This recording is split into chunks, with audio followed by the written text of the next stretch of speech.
Happy Monday, happy Monday, happy Monday, everybody. Thank you for joining the Charity Movement Podcast again for another episode. And this episode is really, really dear to my heart. Like, all of them are important, okay? All of them mean a great deal to me. But this one right here is what a lot of mothers, whether you're new or experienced, you are trampled by this subject that we are going to talk about today. We are going to talk about nursing. We are going to talk about that golden milk that helps our babies be nutritious and strong and immune even to some viruses. And so we have today a special guest who has helped me personally when I was on my nursing journey. Her name is LaJone McClinton. She is a mother. She is a wife. She is a businesswoman. She is a lactation specialist. She is a worker in her church. She sings in the choir. Like, anything she finds her hands to do, she will do. She is passionate. She is so charismatic and caring. And I'm so excited that she is on our podcast today. So, everybody, I want you to act like you are here with us and give her a warm welcome. Hi, everybody. Oh my goodness. How are you? I am doing great. How are you? Good. Okay, so this subject is something that we just get headaches over, we cry over, we flip out over. As soon as I start thinking about nursing, I remember the memes that have like the mom spills milk and she's crying and like going into a that was my experience. I've done that. Me too. That was my experience with nursing, and it is really an up and down journey. So let's just start off with a random question of, how do you make a new mother confident in this nursing journey? It's funny you ask that because just thinking about our conversation and where it would go, I started kind of, jotting some things down and trying to come up with a few things. But when it comes to new moms, especially in the African American community, breastfeeding is not looked at as feeding my child or being nutritious, or I'll say traditionally it's not looked at in that way. But to make it now more engaging, I asked the mother, why do you want to breastfeed? That's a good question. Why do you want to breastfeed? Because don't do it because your mom did it. Don't do it because your grandmother did it. You have to have some personal reason, because it's work. You can't just say, okay, latch on and here we go. It's process, especially after pregnancy and after child birth and delivery. Your hormones aren't where they should be. So everything wonky, and getting into the swing of, either new mothers or being a new mom again, breastfeeding can be challenging. So you have to have some resolve within yourself, saying that this is something I want to do. These are my reasons for wanting to do it. And those are your reasons. Every time you get ready to latch on or pump or whatever the case may be, you have to remember those things and know that it isn't easy, but it's so worth it. And the benefits of it is so worth it for your child in the long run, and even for yourself, bouncing back and things like that. So, yeah. That is amazing. I think that I've never actually even heard anyone ask that first question. Like, no lactation specialist that I've been to, I mean, other than you, has ever asked, like, okay, well, why do you want to breastfeed? Like, is that something that you want to do for you? Have you done the research? Are you comfortable with it?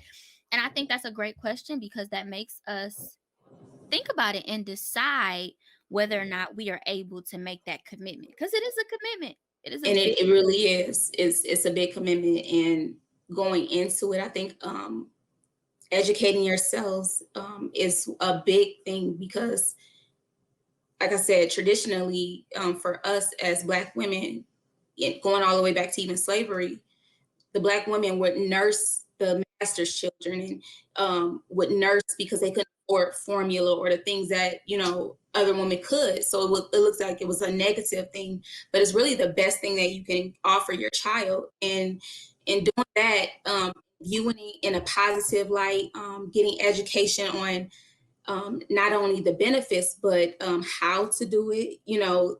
There's some people that give up because they have a wrong latch, or they can't get a good schedule, and some people have to go back to work immediately after having a child. So Yeah. your rights and the laws that are available, in going back to work, having a lactation room, being able to store your milk, being able to take those breaks on your job, especially here in Michigan, Yeah. you have to be educated. And I think that's key in initiating or saying, this is what I'm going to do, having that education part of it. Did you nurse all of your children? I did. Okay, so what was your longest time nursing?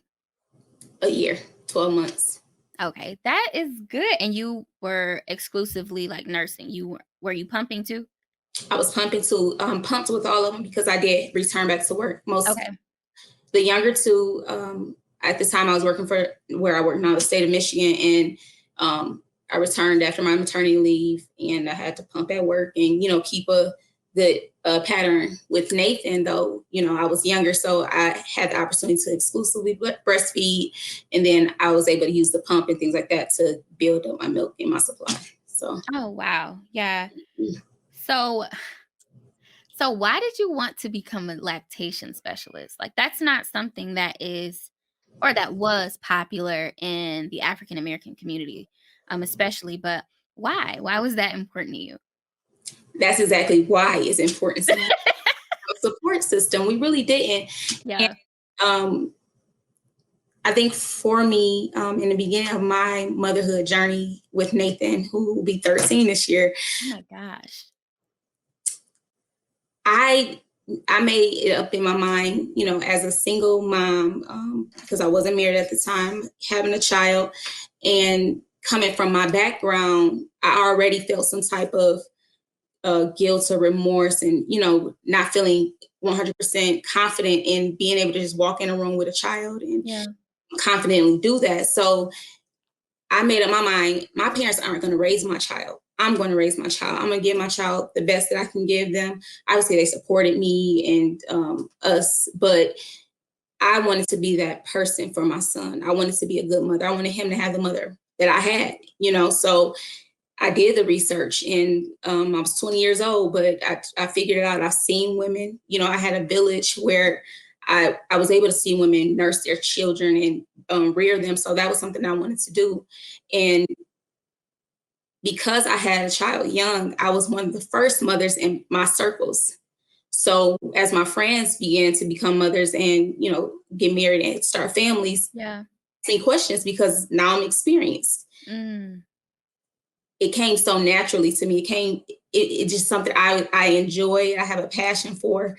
And people, I mean, like you said, you reached out to me, all types of people. And I consider a sister, but as far as you may say, tell the next person or the next person, they'll just say, hey, I heard such and so, Mhm. and I'm willing to help anyone because I believe it's very necessary. It's essential for children. It's essential for us as mothers to realize that our bodies were designed to feed our children. Yeah. And, better benefits than processed formula and processed things that um, are natural. Obviously, in some cases, it's something that just has to happen. So there is nutrition, but we are designed to give our children what they need. How did you become now having a 13-year-old this year? How did you become this woman that you are today? Most of all, by the grace of God, Hallelujah. because I mean, like you said, he'll be 13 this year, so I became who I am through experience. Wow. Having a great upbringing, having great parents, having a support system, having a village, having women that I could go to, other than my mom, who was able to pour into me. I have a background in medical. I did go to school when I found out I got pregnant with Nathan. I went to school to become a medical assistant because I felt like I could streamline, because ultimately I wanted to do nursing. So I'm like, well, I can do this in the meantime and figure it out. But God has this timing in His way with your life. So having that background, I'm a very compassionate person, and I'm passionate about helping people. So I became who I am because, or with the village, a good upbringing by the grace of God and through experience. That is amazing. That experience is so good. And the best thing about your experience is that you are willing to share it. There are so many women who want that conversation with someone to say, yes, Mhm. I was single with my first child, but I did it. I'm Mhm. successful. I have a family that supported me and pushed me and helped me to grow into who I am. Like, that is amazing that you are able to share that testimony and even streamline it into a lifestyle that you already were passionate about anyway. Like, that is Mhm. just, it's like I'm learning new things about you. I think that ultimately is what creates us, or gets us to the place we're designed to be anyway. Yeah. Our purpose is always in us, but through time, through every level, God is pushing us or propelling us and allowing us to get to that place. And in my life, and I think you could say the same for you, the different experiences that you encountered and overcame led you to where you are today. And I think that is the testimony, is that our lives, when you walk in and you align with the will of God, it becomes who you are Yeah. through those. Yeah. Woo! You are dropping gems today. So, so let's get into milk production. What Mhm. do you say to the mother who is not naturally producing enough milk? My first question would be, who's telling you you're not making enough milk? Period. I think that's one of the biggest misconceptions in nursing or in breastfeeding and supplying for your child, is that I'm not making him enough. He's not getting enough. And our grandmothers and our moms, feed that baby, feed that baby. He hungry. It's like, no, he needs his diaper change, actually. But on day one, the baby's stomach is so small that latching on and getting colostrum is plenty. And if people that may not know, colostrum is that first gold goodness that the baby gets thicker than normal milk production. And I think ultimately, especially if you're pumping, you think you want to see more than what you're doing. But the best thing to do is to have the baby latch on, and the baby will drain you, and your body will continue to produce even while that session is going on. And yeah, a lot of women think that they aren't producing enough, when ultimately your body will produce as needed, supply and demand. So baby's nursing, oh, we got to rev up, we got to do more. Um, Another issue with that is most babies lose weight after the initial birth. So they think that baby aren't getting enough. But if long as baby's having good wet diapers, poopy diapers, then the baby is eating. Yeah. The baby is getting that nutrition that it needs. There obviously can be issues sometimes with latching on and things like that. So if that is the case, like I said, educate yourself. You want to evaluate what your latch is. There's a million videos out there on Yes. YouTube on how to get a good latch. Nursing should not hurt. And that's another preconceived notion in regards to nursing and breastfeeding. It hurts. It hurts. Nursing shouldn't hurt. When the baby is latched on correctly, there should be a suckling, and that initial letdown can be uncomfortable, but it shouldn't hurt. There should be some cramping. So you want your uterus to cramp down back to its normal size. I mean, it expanded over a period of time, almost a year, so in milk production and making sure that you have enough milk, I think you just kind of got to get out of the mindset that it's not enough, and just know that you are enough. Stay hydrated, eat healthy meals. There's different companies now, I mean, more than you've ever seen, of lactation products and, Yeah. things that help you to produce more milk. But the biggest thing you can do is latch baby on, allow them to suck. And sometimes they're sucking to pacify, but that sucking, that stimulation causes your body to say, okay, baby needs more. I have to make more. So, yeah, most cases you're making plenty. And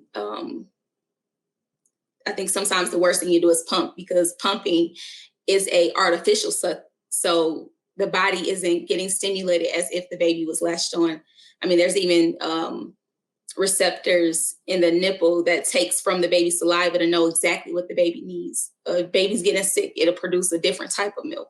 I mean, it's just so many different things in allowing the baby to take that actual latch and suck, that your body will produce more milk, and it shouldn't really be I'm not producing enough. That's so good. Like, the way you explain that should make every mother pat themselves on the back. And they should, every little bit. You are enough. Let that baby just get on there. Have a good old time so you can produce even more milk. Okay.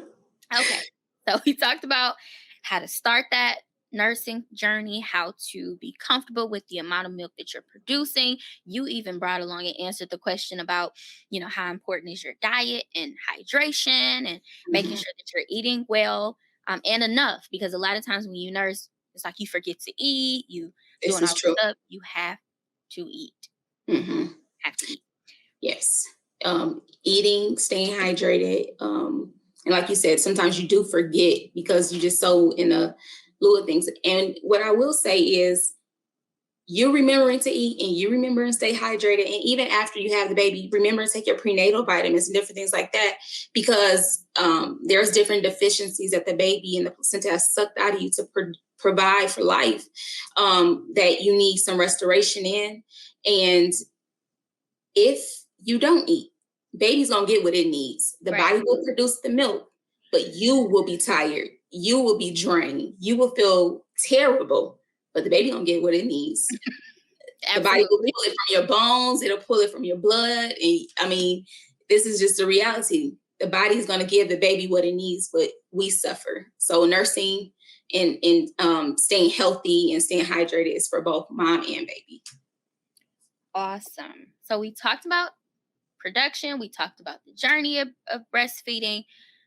I'm going to help some of the mamas out here that have been messaging me. How do you stop? I'm trying to help. You. How do you stop nursing when you are just, you're in 14 months in, 16 months in, and you're like, whoa, all right, I'm tired. How do you stop? Well, the biggest thing is, especially if it's a latch and not just a pumping supply, then you almost want baby to say, I'm done. In some cases, baby will say, I'm not done, but when you're ready to stop, just like I said, when you need more, you put them on. When you're ready to stop, you take them off. And some people go through oversupply and becoming full and, different things like that. And when that's the case, I mean, it's just kind of what you have to do to get over that hump. There's no just clean, cut and dry. I'm done breastfeeding. There'll still be milk available. If you decide today that I'm done, next month, you might still have some milk there. I mean, there's not a lot you can do naturally to just stop your milk. I will say there are some different teas and herbs available to dry your milk up. There's birth control that some women use to dry their milk up. But ultimately, when you're done, baby's done, you ready to end that process, it's just stopping. I mean, you may have to wear some breast pads for a little while, or, it just is what it is. It is what it is. Yeah, when you stop, because some women through the duration of their whole journey of nursing, they won't have a menstrual cycles. But, when that menstrual cycle starts back up, if you choose to get on birth control or different things like that, that should cause you to, dry up or whatever the case may be. But everyone's different. Yeah. Yeah. Because for me, After 2 months, I exclusively pumped unless Titus was sick. And then I, Okay. of course, latched him back on so that he could produce my body could produce that milk to help him. But I prayed and asked the Lord for 12 months. That's all I asked for. I didn't ask for nothing more. The week before his birthday, I said, "Okay, Lord, I'm done." And somehow it dried on up. I said, "Thank you, Jesus," because carrying around that bag That bad. Mm-hmm. every 3 hours, then every 4 hours, I said, "Okay, I got a whole nother job. I got a whole nother profession, and I need to get paid." And so I just, every You mother, actually could. They take donor. every mother is definitely different. And Mhm, so, okay, you talked about not latching the baby because that'll kind of stop the production of the milk because your body won't have that stimulation and things mhm. like that. How do you pacify the child while you're going through that kind of like that detachment? Because that is like a form of Yeah. detachment. How do you soothe the child? Well, by that time, hopefully, in some cases, not the case, but you introduce solid foods. You start to see what baby likes outside of just your milk. Um, if you are using bottles, because some people don't use bottles if they exclusively breastfeed, start changing over to a sippy cup, and then milestones. At the age of 12 months or a year, most babies are smart enough, for lack of a better word, to understand they're a big boy, a big girl, yay, get some praise. So you have to, as a mom, if you're ready to end, because that may not be the case for some, and it's okay. Mhm. Especially like in foreign countries, they go a lot longer than 12 months. It's just not um, widely accepted here in the States, but Right. um, you have to treat each child differently. Treat each child where they are, and then just go from there. And like you said, you were ready to stop. He probably would have stayed on if he could, but it just has to be a thing that you kind of do together. And Yeah. there's no cut dry answer as to how. You know your child and do what's best for your situation. Yeah. I think that's really interesting that you pointed out that every child is different because you have sons, and I know that each one's nursing journey was probably different. Like Much maybe different. one maybe one detached easily. Maybe one was like, "Nope, I'm not coming off." And I like that you said that you just have to deal with each child their own What they way. are. Mhm. Yeah, you can't really put anybody's nursing journey in a cookie cutter way because all of us are different, all of our bodies are different, our experiences are different. And so I love that you said that because I feel like it encourages moms who are nursing or who are in the process of stopping to have that encouragement like, okay, I'm not crazy. This is Mhm. not, something that I'm just struggling with that nobody else is. Exactly. Everybody is struggling during that nursing journey. Yes. And like I said, I mean, even to be accepting of a mother who's nursing past 12 months. If that's her lot, then allow it to be. You know what I mean? Yeah. So um, it's okay. Like I said, every child is different. Every child needs different things, and there's still nutrients in um, what the baby needs is in that milk. So it's okay, and there's no harm in nursing past 12 months. There's no harm, going past 14 months. Like, it's okay. Yeah. I think that makes us live in a society that is so opinionated Yes. that you are not even like women or families in general become uncomfortable with what they want as a priority because of fear of what people will say. Like Hmm. people that nurse for 18 months. I mean, people that nurse probably close to 2 years. Hmm. They feel, kind of shamed that they are continuing to breastfeed because, oh, that baby is big. That baby is blah, blah, blah, blah, blah. That's the And same, he right? good. That's the same way I Like, feel about people that's like the baby 3 months. Put some rice in that baby milk. Like, he okay. I got plenty. I'm making enough. He needs is not in his milk. rice. Okay, Yeah. And it's funny you say that because society has caused breastfeeding to be overly sexualized or yes. almost a perverse kind of situation. And it's not. Our bodies were designed to feed our children. And like I said, everything you need, the child has. You know, you could be stranded for a month and you may not eat, but your body will continue to produce what the baby needs. And you may be weak. You may, you may become malnourished, but the baby's going to get it because the body's going to pull from, like I said, your bones and your Yeah. different areas of your body that can give that nutrient to the child. So, I mean, it's what we were designed to do. And if we look at it like that, it shouldn't be a negative look at it, Yeah. and I think that will help support systems, that will help villages to support the new mom, support that baby. If you understand that everything she's doing is for the health and benefits of that child. So we got to get past that. We do. And we Mhm. have to, I think we as people in general, we just have to be better support This is to true. new mothers, to a mother who's had children but is bringing a new bundle of joy into the family. We just have to be a better support because, as someone who has gone through postpartum depression and, just the whirlwind of emotions and hormones that woman experiences from the time she pushes that baby out to the time she nurses, and you're changing diapers, you're staying up all night, going through sleep patterns. It is hard. Hmm. What can that support system do, or what does that support system looks like for that mother that is nursing? And again, every family is different. Every situation is different. Family isn't always blood. You know what I mean? Yes.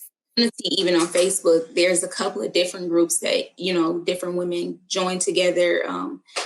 Uh, Black women nursing and Black women breastfeeding. There's these different groups where I may be in a different state from my natural family, Right. but I can get on and I can ask questions, and, I can let someone know I'm having a bad day, and they can say, what do you need? What can I do for you? Things like that. And then even in the local village or community,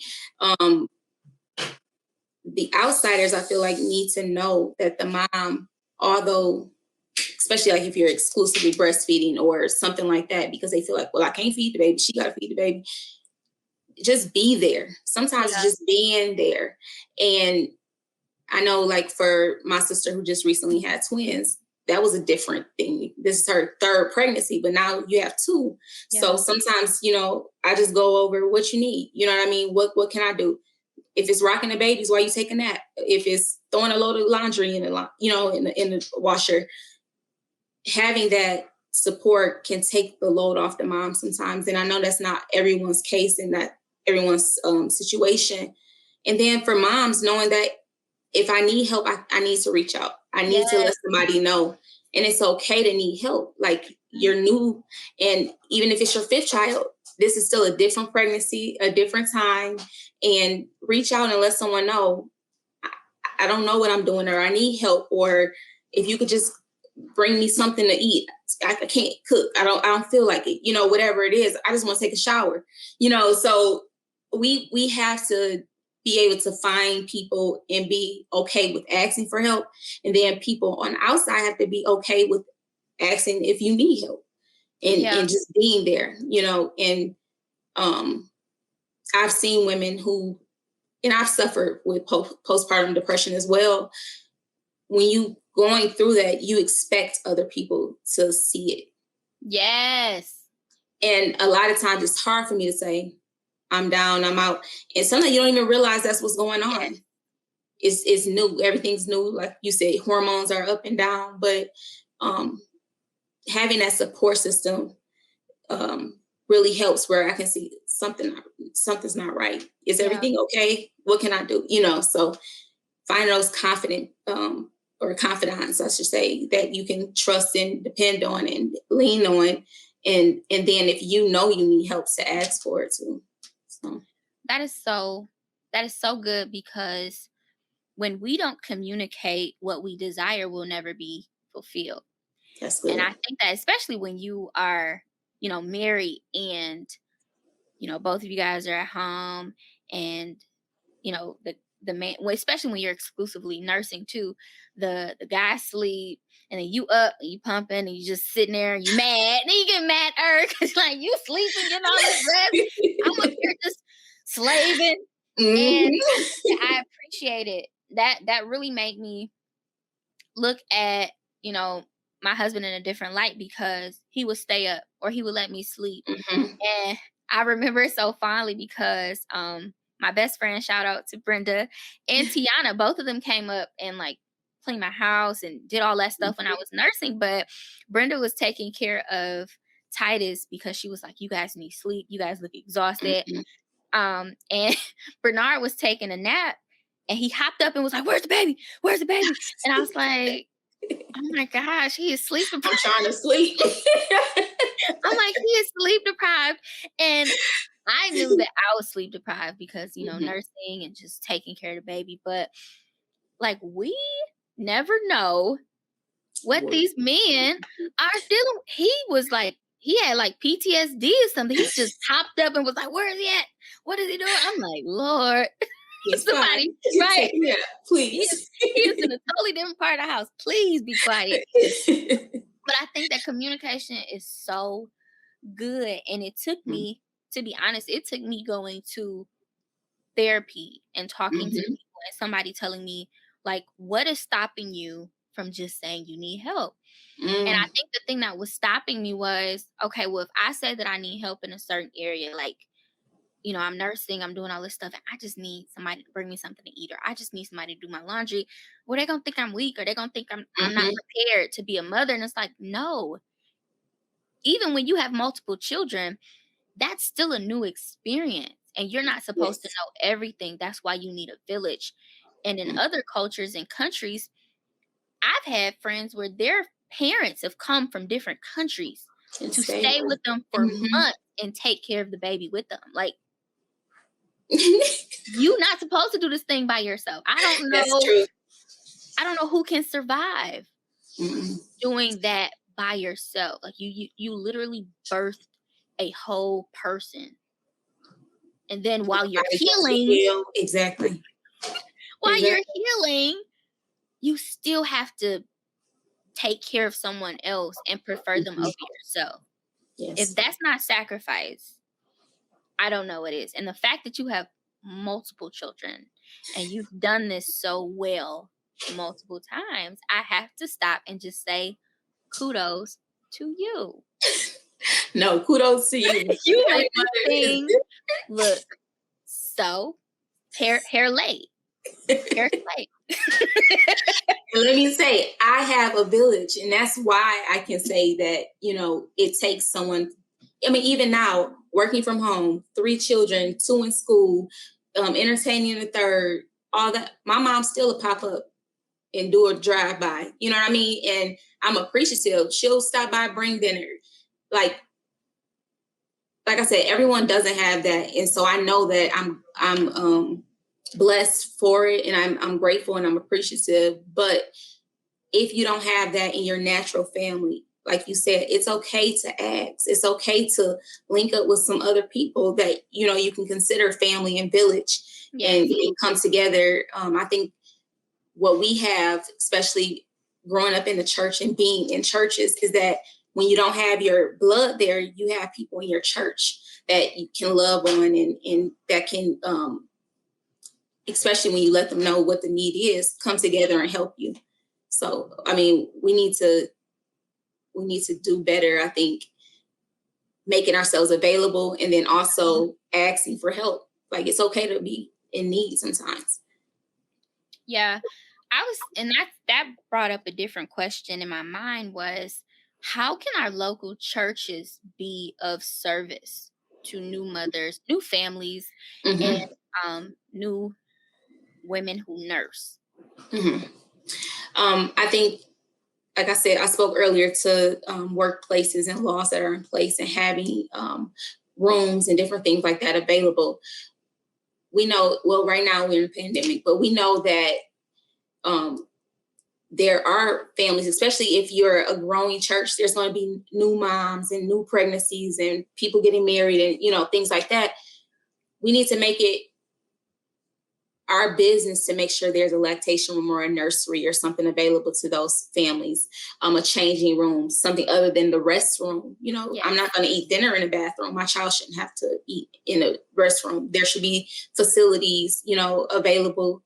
I think also when we know there's new families outside of just baby showers and things like that, when a child is delivered, why not come together and say, okay, for 2 weeks, who can come together and help us prepare meals and have meals available? I know there are some congregations that do that for their new families and, new moms and different things like that, will provide meals, or even just reaching out and asking, hey, how's it going? Is there anything we can do? And obviously a baby in most churches isn't born every week, Right. But in those seasons and periods, then you have someone or a committee come together and make sure that that family is taken care of during that season and time, and just check in on them and things like that. And sometimes it takes the people in the pews to do that, because the pastor has a long list of things he has to do. It's hard, especially being a man and everything else, sometimes that may be where the first lady can come into play, or, just the women in the church who,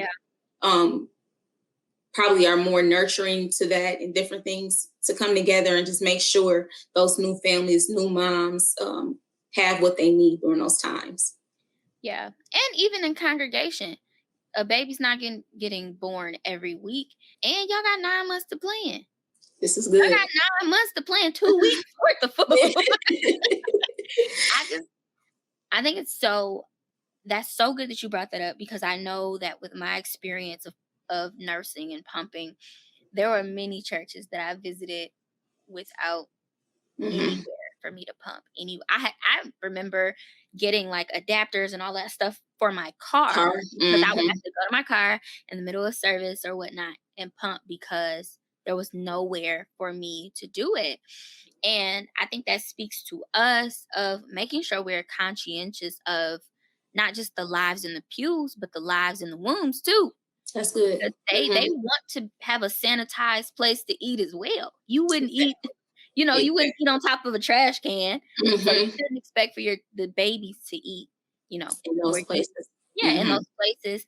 And I also think that something is really, really important about even making sure that, of course, like in church, you have, your pastor counsels you when you have a problem, or, you get premarital counseling or postmarital counseling.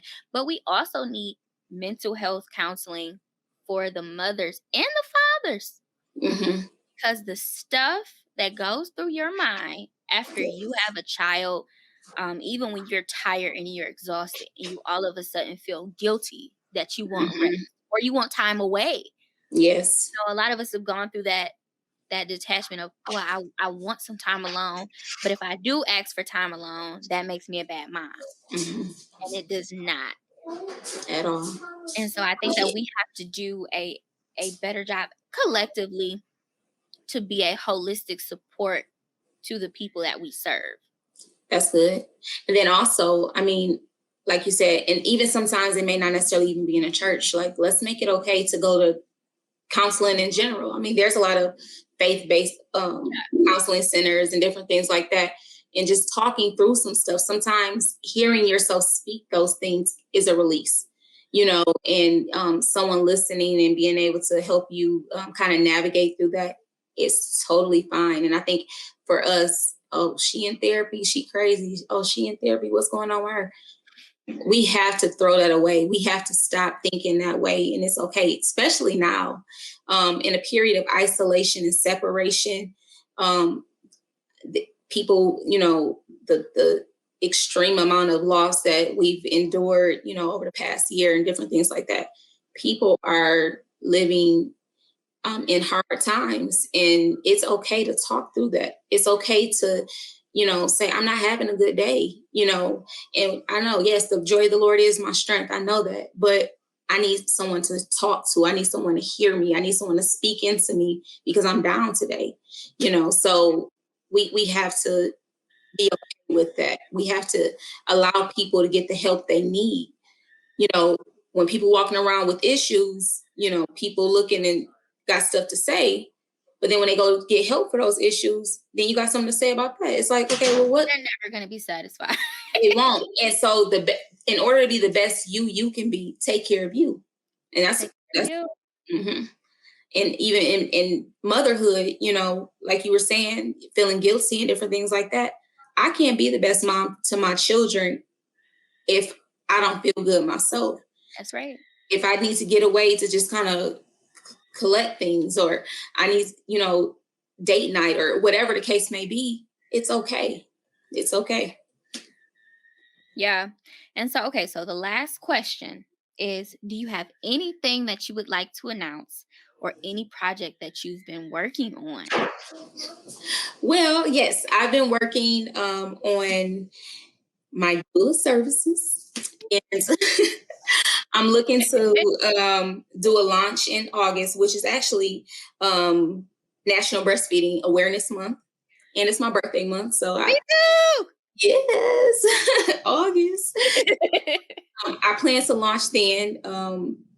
The name of the company or business will be Naomi's Way Doula Services, and people probably say, "What's doula? What's doula?" Doulas are advocates for a mother. They're not necessarily medically trained per se, like a midwife or the traditional hospital setting.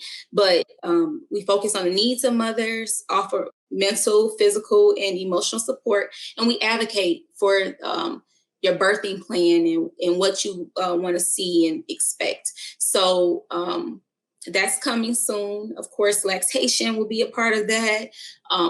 Pregnancy, pre-delivery, post, all that good stuff will be available as far as services that we provide to mothers and families that desire that or have a need for it. So launch is coming soon. Naomi's Way Doula Services. That is so exciting. And I'll make sure to put all of that on my social media so that she can have all of you coming into her inbox asking for help for all of these, quarantine babies.